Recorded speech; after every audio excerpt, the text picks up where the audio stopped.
सभी आत्मीय साथियों को जय जिनेन्द्र नमस्कार। आज जीव और पुद्गल के बारे में आगे बनारसी दास जी क्या कह रहे हैं, बता रहे हैं। जीव और पुद्गल का लक्षण बहुत संक्षेप में, मतलब टू द पॉइंट क्या कहते हैं। चेतनवंत अनंत गुण सहित सुआत्म राम, या ते अनमिल और सब पुद्गल के परिणाम। देखिए कितना सरल बता दिया है, बस थोड़े शब्दों में। क्या कहते हैं? चेतनवंत अनंत गुण, जिसमें चेतना लक्षण है, चैतन्य गुण है उसके अंदर, और उसके साथ में और भी अनंत गुण हैं, बहुत सारे। अनंत गुण का मतलब यहाँ संख्या में अनंत, वो तो है ही है, लेकिन जिसका कभी अंत नहीं होता, जो भाव से भी अनंत है और अनंत है, तो उसका उत्पत्ति भी नहीं है। जो अनंत है, शाश्वत है, तो उसकी उत्पत्ति भी नहीं है। तो जो गुण हमेशा से आत्मा के साथ में हैं, रहते हैं, रहेंगे, कभी उनके विच्छेद नहीं होते, वो गुण, ऐसा अनंत गुणों वाला और चैतन्य स्वरूप वाला सहित स्वात्म राम, जो इन सब के सहित है, जिसमें चैतन्य है, ज्ञान, दर्शन, गुण, सुख, वीर्य, प्रभुता, ऐश्वर्यता, अनंत गुण है, और आत्मगुणों के सिवाय और कुछ नहीं है और कुछ नहीं है। आगे अगले लाइन में और क्लियर कर दिया है, नीचे की पंक्ति में। याते अनमिल और सब, याते माने जो हमने ऊपर बता दिया, उससे अनमिल, अनमिल का मतलब अदर, अतिरिक्त, अन्य, जो और सारे आत्मगुणों के सिवाय स्पर्श है, गंध है, रस है, वर्ण है, शब्द है, प्रकाश है, धूप, चांदनी, छाया, अंधकार, शरीर, भाषा, मन, श्वासोश्वास, काम, क्रोध, लोभ आदि सब के सब और भी बहुत सारे, जो कुछ भी इंद्रिय और मन के गोचर, यानी मन से जाने जाने वाले जितने भी, और अनमिल यानी इनसे अतिरिक्त अनमेल, जो सब और भी जितने भी गुण हैं, वो सब पुद्गल के परिणाम, वो सारे के सारे वो पुद्गल का परिणाम समझना चाहिए, यानी वो सब पुद्गल हैं। और क्या कह रहे हैं? और बता रहे हैं जड़ चेतन की भिन्नता बता रहे हैं, और स्पष्ट करके बता रहे हैं जड़ चेतन की भिन्नता। क्या बता रहे हैं? वर्णादिक रागादिय रूप हमारो नाही। देखिए अच्छे से समझ लीजिएगा। वर्णादिक रागादिय रूप हमारो नाही। हाँ, वर्णादिक रागादिय रूप हमारो नाही। एक ब्रह्म नहीं दूसरो, दिसे अनुभव माही। जब आत्मानुभूति होती है, कहते हैं ना, गुरु ने कहा तो भी कुछ कुछ स्पष्ट रहा, गुरु पर विश्वास तो हुआ, पर पूरी तरह 100% वो अंदर में ना उतरा नहीं। और फिर करके देखा, एक्सपेरिमेंट। अभी थ्योरी है, गुरु ने बताया, जो उस थ्योरी से एक्सपेरिमेंट में उतरे, तो खुद का अनुभव जब हुआ, तब उस अनुभव में पता चला, हाँ हाँ रे, ऐसे ही है, ऐसे ही है। तभी तो कहते हैं सेवम भन्ते, सेवम भन्ते। हाँ, वह यही है, यही है, जैसा कि आपने बताया, ऐसा ही है। है ना। तो अब जब अपना अनुभव हुआ तब पता चला कि ये वर्णादिक राग आदि जितने भी विकार हैं, वर्ण गंध रस स्पर्श, जितने भी पुद्गल के सारे गुण हैं, ये हमारा स्वरूप नहीं है, मैं नहीं, मेरा आत्मा नहीं है ऐसा। अरे ब्रह्म तो एक ही है। ब्रह्म का मतलब आत्म अनुभव में जो भासता है वही ब्रह्म है, वही ब्रह्म है, वही सब कुछ है, वही मैं हूँ। और ऐसा अच्छे से पता चल गया खुद में, जब अपने आप में ध्यान लगा, अपने स्वरूप में स्थिरता आई, तो पता चल गया हाँ ऐसा ही हूँ मैं। और फिर निकला एक दृष्टांत। दृष्टांत कैसे बनते हैं अपने आप? हाँ, ये इसके समान है नहीं, इसके समान नहीं है, अपने आप उसको उदाहरण मिलते हैं अंदर से। तो एक उदाहरण मिल गया और बड़ा कॉमन है, बड़ा कॉमन उदाहरण है। क्या उदाहरण मिला?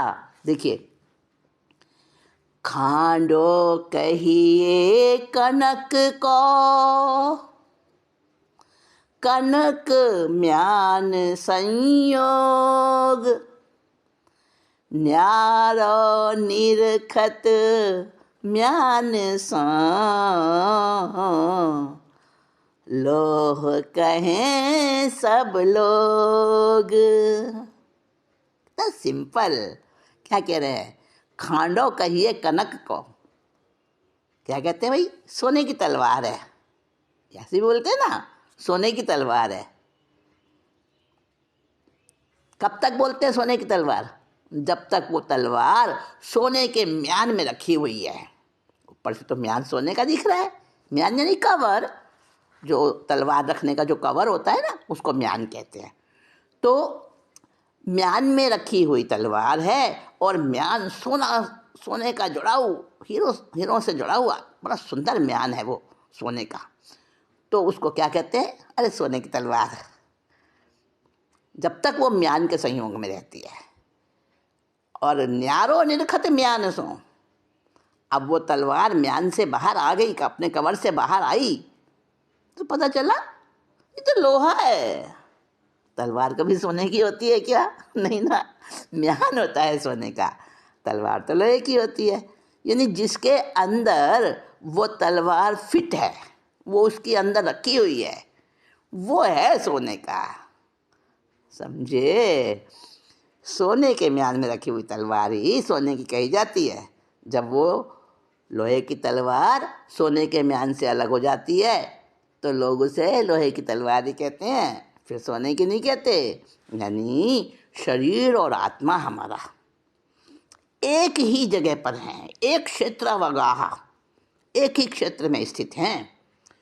संसारी, जब संसारी जीव होता है तब तक उसे ऐसा ही पता चलता है, ऐसा ही समझ में आता है। और जब संसारी जीव भेद विज्ञान में एक्सपर्ट हो जाता है और भेद विज्ञान में अच्छे से रम जाता है और उसको भेद विज्ञान की समझ और पहचान से पता चल जाता है कि ये चित्त चमत्कार आत्मा अलग है, जैसे कि वह म्यान अलग है सोने का, है ना। चित्त चमत्कार आत्मा जुदा है और ये शरीर जैसे लोहे की तलवार वो म्यान से अलग है। तो शरीर में से आत्मा की बुद्धि जो उसने पहले से कर रखी थी वो हट जाती है। और क्या होता है आत्मज्ञान का परिणाम? अब उसको समझा रहे हैं, सुनिएगा। जब चेतन संभार निज पौरुष निरखे, निज द्रग सो निज मर्म, तब सुख रूप विमल अविनाशिक जाने, जगत शिरोमणि धर्म। अनुभव करे शुद्ध चेतन को, रमे स्वभाव वमे सब कर्म। इहि विधि सद मुक्ति को मार्ग, अरु समीप आवे शिव शर्म। देखिएगा भाषा की मधुरता, है ना, बड़ी सुंदर, बड़ी कर्ण प्रिय है, गानों को अच्छी लगने वाली। अब इसका अर्थ भी समझ लें। क्या बताया है इसमें कवित्व में, ये कवित्व छंद है ये। इसमें बताया है कि जब चेतन संभारी निज पौरुष और अपनी शक्ति को समझ लेता है, हाँ, जिन्होंने इस भेद विज्ञान को प्रयोग में लाकर आत्मा को और शरीर को अलग अलग समझा, जीव पुद्गल में भेद किया, उन्होंने भी तो पौरुष से किया। वो पौरुष कहाँ से आया? कहीं बाहर से नहीं आया, अरे मेरे अंदर का ही तो है। कभी आपने बिल्ली को देखा होगा? बिल्ली, हाँ, बिल्ली को, शेर को, जब वो कहीं छलांग लगाते हैं ना, कोई भी जानवर, अरे अपने कोई समझ लो, हमें कोई गड्ढा पार करना हो, बहुत चौड़ा सा कोई छलांग लगानी हो दूर तक, तो हम क्या करते हैं? पहले एकदम अपने को, शरीर की शक्ति को इकट्ठा करते हैं, तोलते हैं, और उस शरीर की जो अपनी जितनी भी फिजिकल स्ट्रेंथ है उसको इकट्ठा करके और फिर उसी शक्ति से कूद लगाते हैं, दौड़ तक जंप लगाते हैं, छलांग लगाते हैं। तो छलांग लगाते समय, चाहे वो जीव हो, चाहे कोई भी जंतु हो, चाहे कोई जानवर हो, चाहे हम खुद हैं, जब भी छलांग लगानी होती है तो पहले शक्ति इकट्ठी की जाती है और फिर उसी शक्ति से जंप किया जाता है। तो ऐसे ही जब चेतन अपनी शक्ति को संभाल कर, समझ कर, उसका अच्छे से विश्वास करके, उसकी श्रद्धा लाकर, अपने पौरुष को समझकर, निरखै निज द्रगसो निज मर्म, अपना मर्म यानी अपनी आत्मा का स्वभाव, असली स्वभाव, सच्चा स्वभाव, सच्चा मर्म जो आत्मा का है, सच्चा स्वरूप है आत्मा का, उसको निरखै निज द्रगसो, उसको अपनी आँख से देखता है। अब आप कहेंगे अपनी आँख से तो देखता हूँ मैं, क्या किसी दूसरे की आँख से देखता हूँ? अरे वो नहीं, ये चमड़े की आँखें नहीं भाई, निज द्रग बोला है यहाँ, निज द्रग यानी अंदर की आँख से। आत्मा इनसे चरम चक्षुओं से दिख ही नहीं सकता, क्योंकि आत्मा अमूर्त है, इन मूर्त इंद्रियों से थोड़ी ना दिखेगा वो। तो निज द्रग से यानी ज्ञान की आँखों से, अनुभव की आँखों से, अपनेपन की आँखों से जब देखता है ना, निरखै निज द्रग सो निज मर्म, अपने स्वरूप को देखता है, तब क्या होता है? तब सुख रूप विमल अविनाशिक, जाने जगत शिरोमणि धर्म।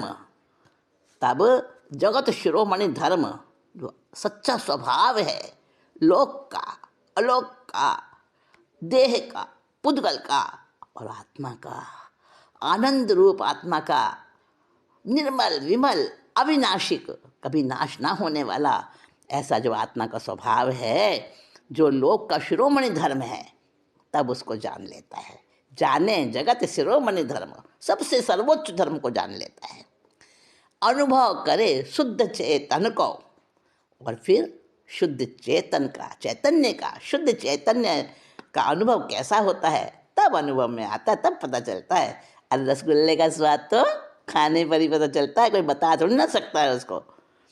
तो अनुभव चेतन का जब आने लगता है, रमे स्वभाव वमे सब कर्म, तब जब अपने स्वभाव में, उसी अनुभव में टिकाव होने लगता है, ठहराव होने लगता है, रमने लगता है, तो फिर वमे सब कर्म, सारे कर्म का जो उसके ऊपर वो अंधकार, मिथ्यात्व, मैल चढ़ा हुआ है ना, वो सारा वमन कर देता है, यानी वॉमिटिंग, उल्टी, उसको खत्म कर देता है, हटा देता है।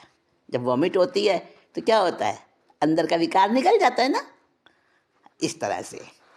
तो रमे स्वभाव वमे सब कर्म, यही विधि सदै मुक्ति को मार्ग।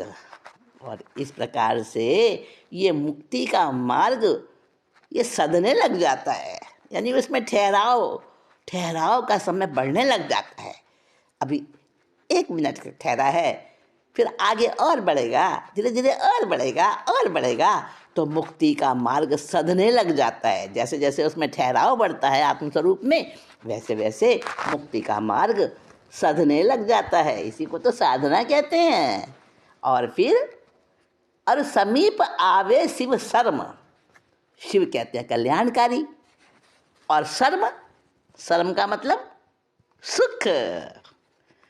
शर्म, हाँ, ये संसारी भाषा में जो हम बोलते हैं लोक लाज शर्म हया, शर्म हया, ये शर्म जो शब्द है ना, ये वाला जो हम बोलते हैं शर्म हया, ये उर्दू भाषा का शब्द है। ये है शर्म, ये शर्म का अर्थ है, हिंदी भाषा का शब्द है ये। शर्म का अर्थ है सुख, अतीन्द्रिय सुख। शिव यानी कल्याणकारी, अतीन्द्रिय, इंद्रियों से हटकर जो सुख होता है वैसा। यही विधि सदैव मुक्ति को मार्ग, अरु समीप आवे शिव मर, शिव शर्म, और शिव निराकुलता वाला आनंद, जिसमें कोई निराकुलता यानी आकुलता है ही नहीं। आप कहेंगे अरे भाई, जो हमें संसारी सुख अनुभव होता है उसमें आकुलता होती है क्या? होती है, पर हमें समझ नहीं आती है। देखिए, आकुलता कैसी होती है संसारी सुख में। संसारी सुख एक तो प्राप्त करते समय, जब तक वो सुख प्राप्त नहीं होता तब तक उसकी जो लालसा बनी रहती है अंदर में, वो व्याकुल करती है, ठीक है।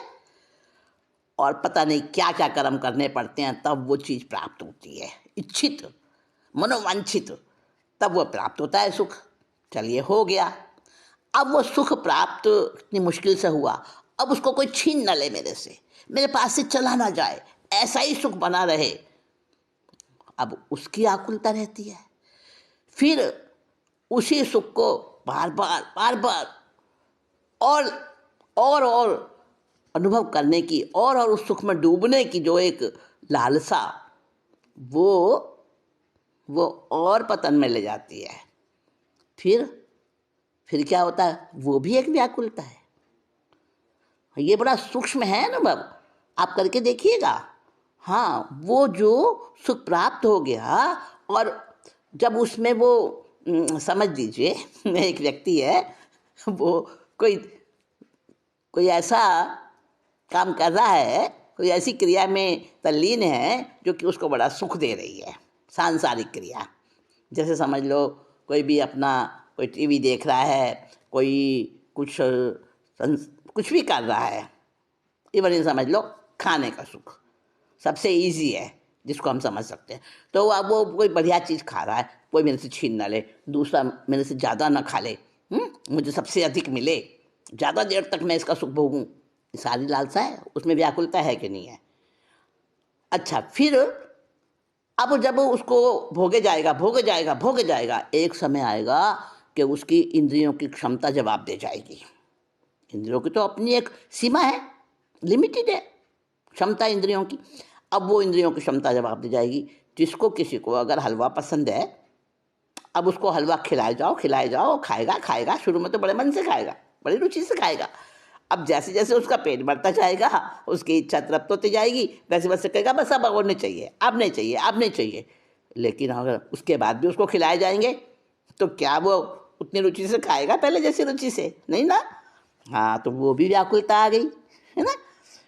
तो व्याकुलता ही व्याकुलता भरी हुई है संसारी सुख में, भौतिक सुख में, लौकिक सुख में, इंद्रिय सुख में। और उसका एक लिमिटेड पीरियड है। लेकिन आत्मिक सुख क्या है? और एक बात और, हाँ, वो जो सुख होता है ना, इंद्रियों से मिलने वाला सुख, वो सुख जो है ना क्रमशः आता है। हाँ, बारी बारी आँख देखेगी तो वो अपना अनुभव बताएगी, कान से शब्द सुनेगा वो अपना अनुभव बताएगा। जैसे मान लो पापड़ खा रहे हैं, अब पापड़ खाते हैं तो पापड़ दांत से टूटता है तो उसका एक शब्द भी होता है। आँख से पापड़ का कलर दिख रहा है, नाक से उसकी सुगंधी आ रही है, जीभ से उसका रस अनुभव हो रहा है। लेकिन सब हो रहे हैं बारी बारी, स्टेप बाय स्टेप, एक साथ नहीं होता सारा अनुभव। हमें लगता है, पर आप उसमें सूक्ष्म अंतर करके देखिएगा, पता चल जाएगा। तो लेकिन इंद्रियों से जो स्टेप बाय स्टेप क्रमशः मिलने वाला जो ज्ञान है, सुख है, अतीन्द्रिय वाला सुख उससे विपरीत है। वो सारा युगपत एक साथ होता है, at a time, at a glance, एक साथ ही होता है सारा का सारा वो अनुभूति। हाँ, वो कितना अलग प्रकार का सुख है। तो वो निराकुल कहलाता है, निराकुल आनंद। निराकुल आनंद होता है आत्मा का सुख। तब धीरे धीरे धीरे धीरे जैसे जैसे ठहराव होता है अपने स्वरूप में, वैसे वैसे वो निकट आने लगता है। और तब पता चलता है कि जड़ चेतन की भिन्नता क्या होती है। और भी उदाहरण देंगे, इतने ही प्यारे प्यारे, इतने ही सादगी भरे, लेकिन बड़े सुंदर, बड़े दिल को छूने वाले उदाहरण अब अगली बार करेंगे, हम नेक्स्ट टाइम करेंगे। तब तक के लिए चलती हूँ। सभी